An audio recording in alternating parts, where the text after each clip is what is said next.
people ask me, who are the most important people that they got to be contacting? So I thought, I simply don't believe that knocking on doors, interrupting strangers that don't want to talk to you is the most effective thing you've got to be doing in real estate, right?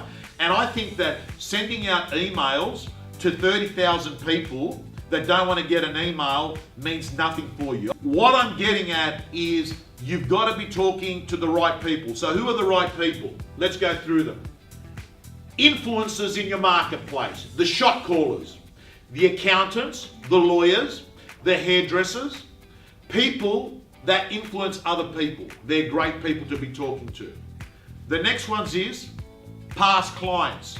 They're great people to be talking to. The next one is your top 10 next vendors.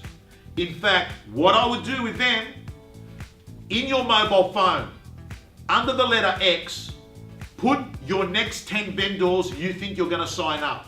I'll tell you why.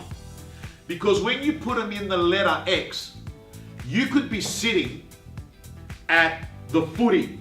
You can be sitting at a pub. You can be sitting at a sofa, and what happens? Amy's sitting down.